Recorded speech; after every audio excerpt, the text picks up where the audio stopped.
Este é mais um Papo Suprem, um programa da TV Suprem, veículo de comunicação da União Planetária. Hoje estamos entrevistando uma pessoa muito especial de Brasília, de todo o Distrito Federal. Trata-se da jornalista Conceição Freitas, que foi durante muito tempo a cronista de Brasília e continua sendo. A Conceição, todos já conhecem, o talento dela para escrever, especialmente para escrever sobre a nossa Brasília. Conceição, seja muito bem-vinda à TV Suprem, ao Papo Suprem. E quem é a Conceição? Conceição! Primeiro, muito obrigada, Willam, pelo convite. Fico muito honrada, muito delicado de sua parte. Agora, responder essa pergunta é meio complicado, mas vamos lá. Eu acho que eu sou uma...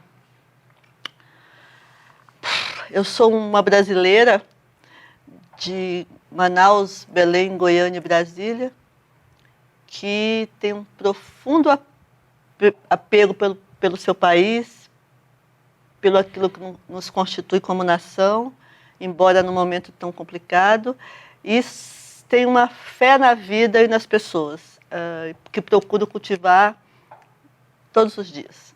Muito bom. Quando é que você chegou a Brasília, Conceição? E como é que você veio? Seu pai era funcionário público, como muitos casos acontecem? Ou foi, como o meu, um aventureiro que acreditou nesse sonho? Como é que foi isso, Conceição? Meu pai era um aventureiro. Ele foi um dos primeiros a percorrer a Belém-Brasília, quando o Juscelino e Bernardo Sayão começaram a abrir os caminhos que ligavam Belém a Brasília. Mas isso não tinha nem nascido. Mas eu vim para cá só em 1985, eu vim trabalhar. E daí você ficou no Correio ou trabalhou em outros veículos de comunicação? Como é que é? Eu trabalhei no Correio, no Jornal de Brasília, em 2 ou 3 outros jornaizinhos que não existem mais. Trabalhei na Folha de São Paulo, no Unicef e na Revista Imprensa. Uhum. E depois voltei ao Correio. Sei. Você passou por muita coisa lá no Correio, mas especialmente uma coisa ficou marcada, principalmente para mim e acho que para toda a torcida do Flamengo, que foram as suas maravilhosas crônicas sobre Brasília, sobre as coisas que aconteciam em Brasília. Inclusive, você fez uma coisa que eu achei muito interessante, Conceição. Você, como jornalista, passou a considerar todo o quadradinho, ou seja, o Distrito Federal, não só a Brasília monumental. Como é que foi isso? Esse negócio de escrever crônica, como é que começou? Alguém te encomendou? Ou foi assim um achado seu, caiu a ficha, como se diz? Como é que foi? Eu sempre escrevi de um jeito meio cronicizado, vamos dizer assim. E chegou uma hora no Correio que o cronista, que era o titular, saiu e me convidaram para substituí-lo. E eu então, meio que sabia que aquele era o meu lugar. E comecei a escrever sobre Brasília, mas era uma Brasília que eu já vinha conhecendo desde que eu cheguei aqui, em 85. Porque quando eu cheguei, eu era repórter de polícia.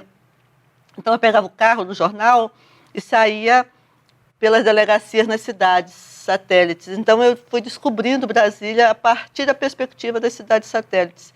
Só depois é que eu comecei a perceber Brasília a partir do plano piloto. Então, eu vim num caminho inverso para chegar a entender. Então, para mim, isso facilitou bastante para que eu conseguisse perceber que Brasília não é só o plano piloto. Brasília é o conjunto de cidades, porque todos que estão aqui vieram para ter direito a um cadinho dessa utopia. Perfeito.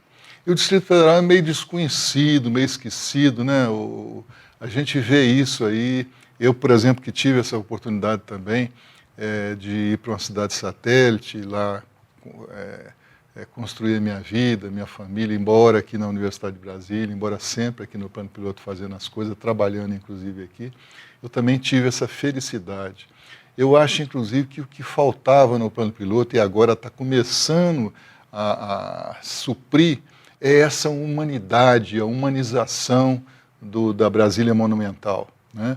que você acha disso? Brasília hoje é uma cidade humana ou ainda continua sem aquilo que diziam antigamente, de cidade fria, cidade sem esquina? Como é que você vê isso, Conceição? Você que sempre cutuca o lado humano do Distrito Federal. Eu acho que, na verdade, Brasília é um retrato do Brasil, né? Uhum. Ao mesmo tempo que ela tem se humanizado, em que a juventude, especialmente a juventude tanto da periferia quanto do plano, mas a juventude mais ligada a movimentos culturais, a movimentos de teatro, música, literatura, poesia, esse pessoal tem ocupado a cidade, tem ocupado os gramados, tem ocupado os espaços públicos, os monumentos, tem ocupado a própria história e tem criado um sentido de brasilinidade, né, de ser brasiliense, muito, muito lindo, assim, que se fortalece e que cresce a cada dia. Mas, ao mesmo tempo, há uma Brasília ainda muito distante disso. É uma Brasília que é como o Brasil, uma Brasília que ainda está muito amarrada a aspectos e valores um tanto quanto atrasados em relação ao que a gente considera civilizatório. Perfeito. Nós criamos, eu acho que você sabe, a Confraria dos Cidadãos Honorários de Brasília, exatamente porque se falava muito mal de Brasília e ninguém se defendia a cidade. Tivemos a oportunidade, inclusive, de chamar a atenção mesmo do Chico Anísio, de Hebe Camargo, e eles responderam e tal, disseram que não vão tomar mais. Jô Soares, que não fariam mais isso, porque entendiam que estavam, como se diz, agredindo uma população honesta, uma população séria, em função da imagem dos três poderes. Você acha que essa imagem dos três poderes, desses políticos que vêm de todo o Brasil para cá e que aqui são tão bem abrigados por nós, moradores, você acha que essa imagem da Praça dos Três Poderes e da Brasília Monumental continua prejudicando a imagem da Brasília e do Distrito Federal humano? Ah, com certeza. Essa confusão que o Brasil faz em relação à Brasília, que não é só o Brasil, não. Me parece que as capitais do mundo todo carregam essa herança ruim, que é fazer com que a população acredite que os males vêm da cidade, não dos seus políticos, né? Nós sabemos que os políticos que estão no Congresso, no Executivo e no Judiciário, são pessoas que vieram de outros estados, a minoria é da cidade. Então, se é alguma coisa da qual a gente não gosta, e a gente não gosta, veio de fora.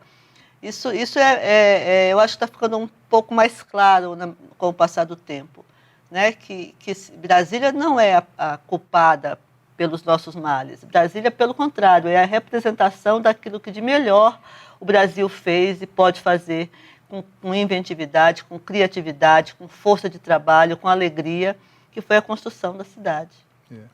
Conceição, a TV Supra é muito voltada para a notícia boa, para a parte boa do mundo e tudo, inclusive para a espiritualidade.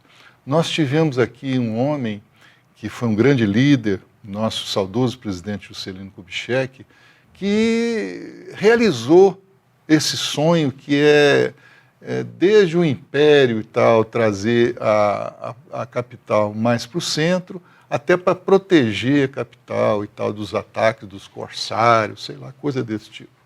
Então, como é que você vê esse sonho desse homem chamado JK, e como é que você vê ele ter chamado e ter vindo para cá tanta gente, tantos brasileiros, e que muitos deixaram a sua residência, a sua cultura, os seus amigos, para embarcar nesse desafio? Como é que você vê isso, Conceição? Na verdade, Juscelino teve a ousadia e a percepção de que aquela era a hora. Mas o Projeto Brasília é um projeto que vem você mesmo disse, de séculos. E devemos muito aos goianos, porque quando o Juscelino chega, os goianos já estão com tudo praticamente preparado. Quer dizer, faltava só alguém que tivesse vontade política de transformar todo aquele preparativo numa cidade efetiva e fazer a transferência. Mas nisso ele foi excepcional. Ele teve a intuição de que era hora política, era hora de firmar o Brasil como nação, construindo simbolicamente uma nova capital, era hora de interiorizar o Brasil. Ele acreditava e, ao mesmo tempo, ele tinha ao seu redor circunstâncias que permitiam que ele fizesse isso. Hoje em dia, possivelmente, as investigações paralelas o impedir de levar adiante, porque há um sentido moral que é mais moralista, que faz com que o Estado se atravanque e não avance, como na época de Juscelino pôde avançar. Perfeito.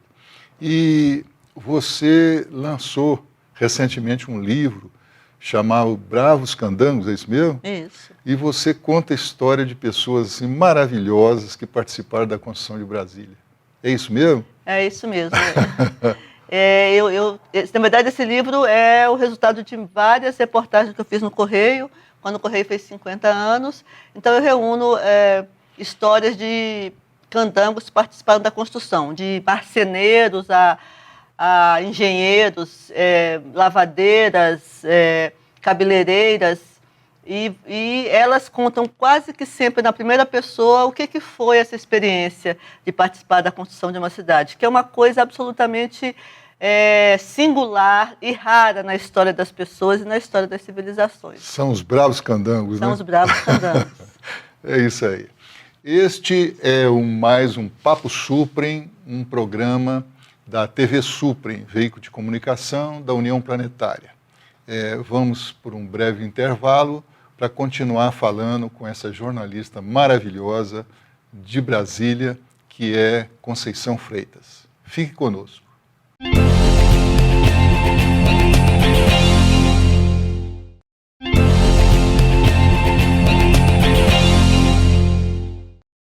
Esse é mais um Papo Suprem, um programa da TV Suprem, veículo de comunicação da União Planetária.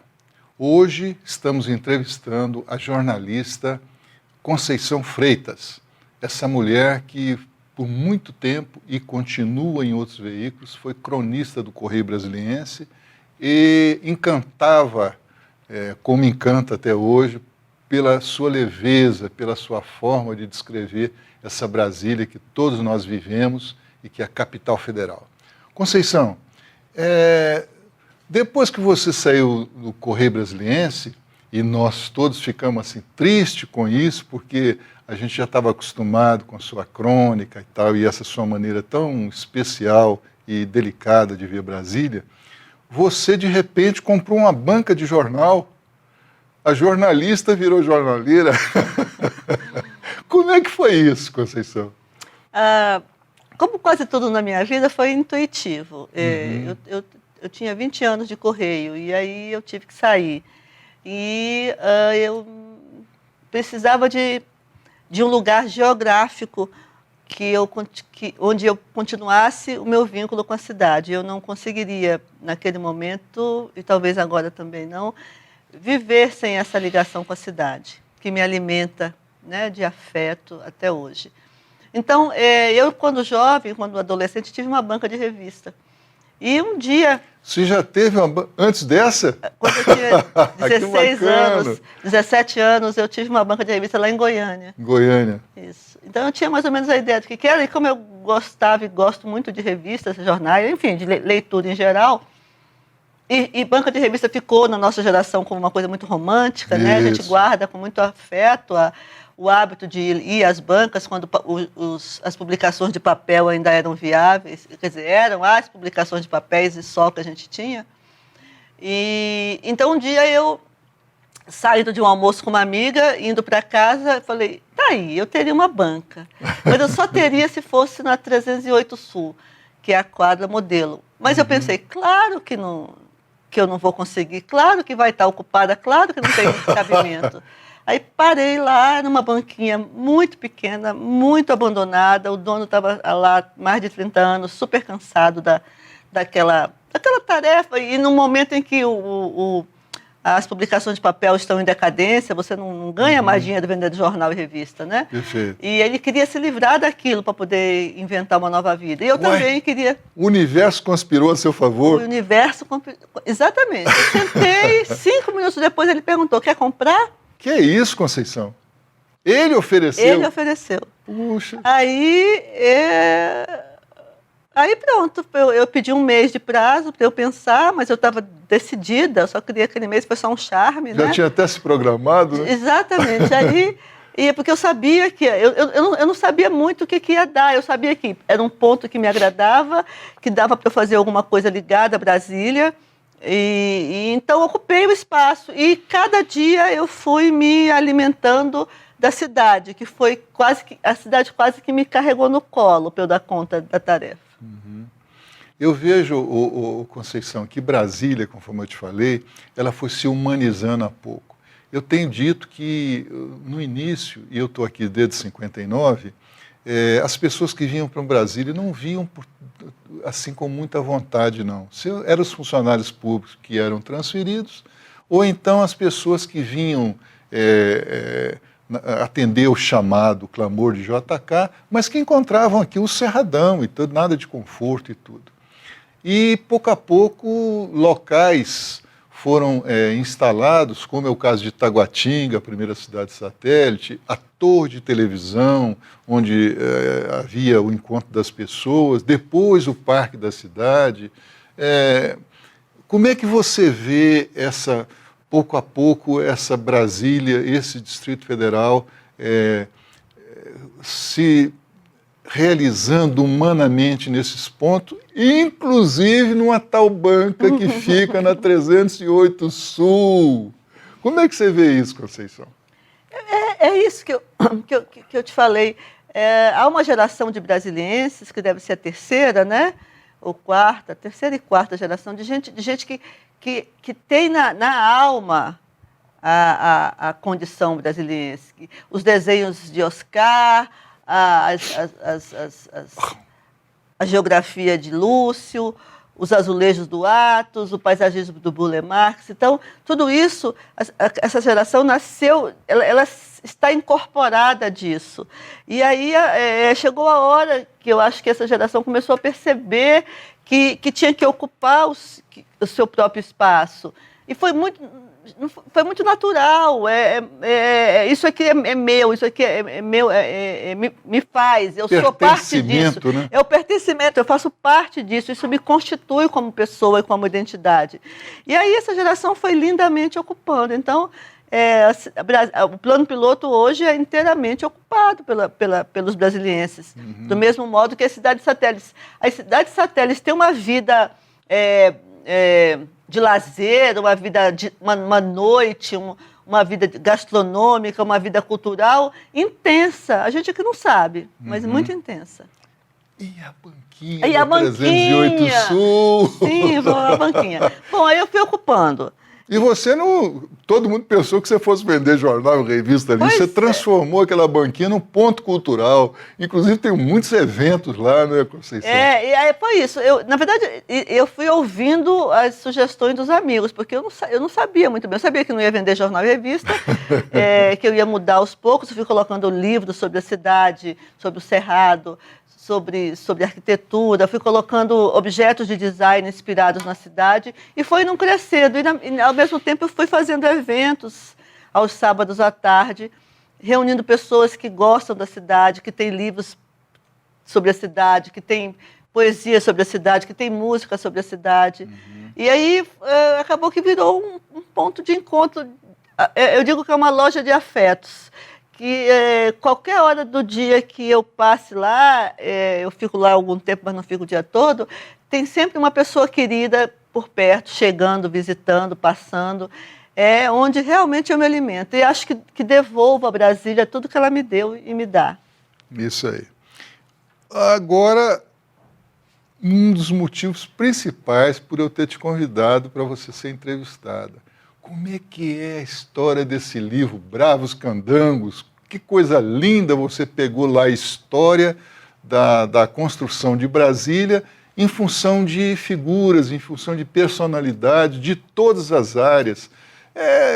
Como é que caiu a ficha para isso, Conceição? Quando Brasília fez 50 anos, eu quis contar histórias de quem ainda estava vivo, que me dissessem o que viram, que me trouxessem suas memórias daquele período. E eu queria gente de todo tipo, de todas as cores, de todas as classes sociais, de todas as profissões. E eu saí pescando e gravei horas e horas e horas com essas pessoas. Gravei com Lelé, o arquiteto, que me contou que Brasília foi o encontro dele com ele mesmo. Antes de Brasília, ele era um menino boêmio do Rio de Janeiro, recém-formado em arquitetura. Aqui ele virou arquiteto na marra, porque tinha que fazer as coisas, tinha que achar as soluções. E se transformou em Lelé Filgueira, né? E se transformou num dos maiores arquitetos da história do Brasil, né? Com uma capacidade tecnológica e, ao mesmo tempo, lúdica e lírica, que é impressionante, além de ser uma pessoa absolutamente incrível.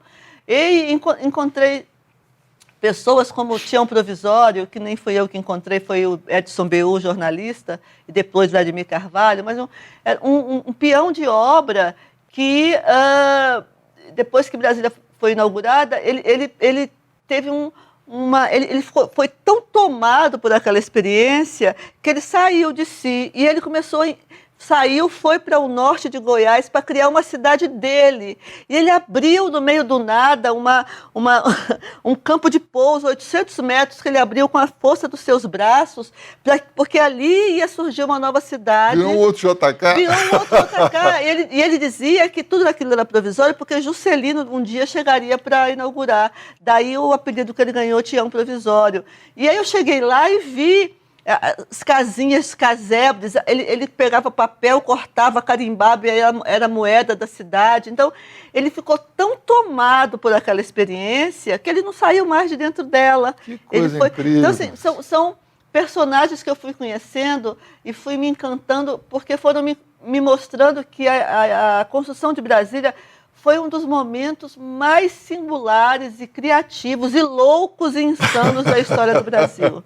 É verdade, é verdade. E outra personalidade, você falou, inclusive, você falou em dois ou três homens. Vamos falar de umas 3 mulheres aí? Mulheres, sim. Eu conversei lindamente com uma senhora que foi uma das primeiras daquela colônia japonesa. Esses nomes japoneses são difíceis, eu não vou conseguir. Tizuko, Dona Tizuko. E ela era uma florista que veio em 58 com o marido para plantar as primeiras hortaliças na cidade. E ela dizia assim, do jeito nipônico dela, que ela dormia e acordava com pam pam pam, pam pam pam, pam pam pam. Ela cantava. O pam pam pam era o som do martelo nos pregos, nas madeiras, dia e noite e dia, para construir os... Né? São histórias assim, comoventes. A primeira cabeleireira que ouvia das esposas das mulheres dos arquitetos, dos engenheiros, reclamavam que tinham saído do Rio, do conforto, para ir para vir para esse poeirão e reclamavam. Ela dizia, não, tenha paciência que isso vai melhorar, que um dia isso vai ser uma grande cidade. Ela confortava a cabeleireira, as mulheres dos funcionários de alto escalão, para que esperassem que ia dar certo, para que confiassem, para que tivessem fé. E ela segue contando isso de um modo muito encantador. E todo mundo guarda daquele momento, assim, é como se fosse um momento de absoluta e extrema humanidade, que contaminou a todos, que contagiou a todos. E que a gente tem que resgatar para a gente dar conta de ser brasileiro novamente. Conforme eu te falei, eu estou aqui desde 59. Então eu vi essa solidariedade entre as pessoas, todo mundo com carência de tudo, não é? Carência a começar de um lugar para dormir. Pouco a pouco foram se ajeitando e tal, constituindo família. os meninos estudando, os adultos trabalhando e se encontrando, e de repente essa cidade maravilhosa que dizem que é inclusive a capital do terceiro milênio, né? Conceição, finalmente, infelizmente o tempo está terminando. Que vontade da gente ficar aqui conversando com você todo dia. Você quer dizer mais alguma coisa para a gente finalizar? Como é que a pessoa pode ter, o telespectador pode ter acesso ao seu livro, Bravos Candangos, né? Isso. O livro está na banca da 308 Sul, é só lá que banca da 308 Sul. Na entrada da quadra residencial. Eu agradeço muito essa oportunidade de falar sobre a cidade. Eu acho que cada vez que a gente fala sobre a cidade, a gente reforça a humanidade dela, reforça o quanto ela foi muito importante para a construção do nosso sentido de nação, de nacionalidade de Brasil, e que a gente continue sempre na luta, porque não tem outro jeito, é lutar e lutar e lutar. Isso aí, perfeito. Muito obrigado, então, Conceição. Esse foi mais um programa Papo Suprem.